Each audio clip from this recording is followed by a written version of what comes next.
राज्यों में खूब हुआ मतदान, बड़े राज्यों में घरों से ही नहीं निकले लोग। जानिए दूसरे चरण में कहां कितने पड़े वोट। नमस्कार, मैं हूं रचना सिंबा। लोकसभा चुनाव के पहले चरण की तरह दूसरे चरण में भी वोटिंग 2019 से कम हुई।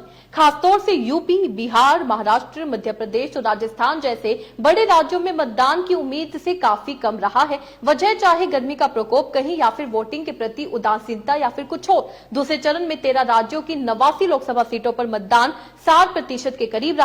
यह 2019 में 70% मतदान के मुकाबले काफी कम था। सबसे अधिक वोट त्रिपुरा, मणिपुर, छत्तीसगढ़ और पश्चिम बंगाल में पड़े हैं, वहां पर भी कई सवाल खड़े हुए हैं। सुबह से ही रहा वोटिंग का ट्रेंड कम। जी हां, शुक्रवार सुबह से ही वोटिंग का ट्रेंड कम रहा। सुबह 9 बजे तक महाराष्ट्र, कर्नाटक और बिहार में सबसे कम वोट पड़ते दिखे। यह रुख शाम तक ऐसे ही रहा। हालांकि दोपहर 1 बजे के बाद वोट प्रतिशत थोड़ा बढ़ना शुरू हुआ, लेकिन शाम 5 बजे तक यह उतना नहीं बढ़ा जितना सोचा जा रहा था। प्रधानमंत्री नरेंद्र मोदी ने कहा कि दूसरा चरण बहुत अच्छा रहा। एनडीए को मिला बेजोड़ समर्थन विपक्ष को और अधिक निराश करने जा रहा है। हालांकि असलियत कुछ और ही देखने को मिल रही है।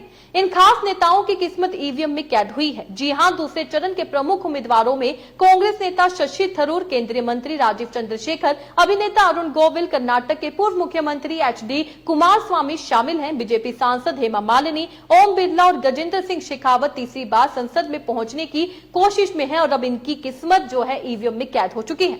वहीं बंगाल और केरल में ईवीएम में गड़बड़ी की शिकायतें भी आई हैं। जी हां, कर्नाटक में तोड़फोड़, पश्चिम बंगाल और केरल में कुछ बूथों पर ईवीएम में गड़बड़ी और बॉक्स वोटिंग की शिकायतें मिली हैं। कर्नाटक में दक्षिण कन्नड़ जिले के बंजारुमले गांव में 100% मतदान हुआ। इस गांव में 111 वोटर हैं। इसी राज्य के चामराजनगर जिले के इंडिगनाथा गांव के लोगों ने विकास की मांग कर वोट का बहिष्कार किया। जब प्रशासन मनाने पहुंचा तो गांव वालों ने पोलिंग सेंटर में ही पथराव कर डाला। पश्चिम बंगाल के बालूरघाट में बीजेपी और तृणमूल कार्यकर्ताओं के बीच भी झड़प हुई। छत्तीसगढ़ के गरियाबंद जिले में बूथ पर ड्यूटी के दौरान एक पुलिसकर्मी ने खुद को गोली मार ली। वह मध्य प्रदेश का रहने वाला था। तो आप देख सकते हैं किस तरीके से वोटिंग के दौरान बड़ी बड़ी खबरें सामने आई है। कहीं पर गड़बड़ी का मामला सामने आया, कहीं पर झड़प हुई और सबसे बड़ी खबर यह आई कि 2019 से कम वोट जो है इस बार पड़े हैं। इस बार लोग वोट देने के लिए घरों से ही नहीं निकले हैं। यहां तक कि गांव के लोग घरों से निकलने को तैयार थे, लेकिन अगर बात की जाए शहरों की तो शहरों के लोग ही घरों से नहीं निकले वोट देने के लिए।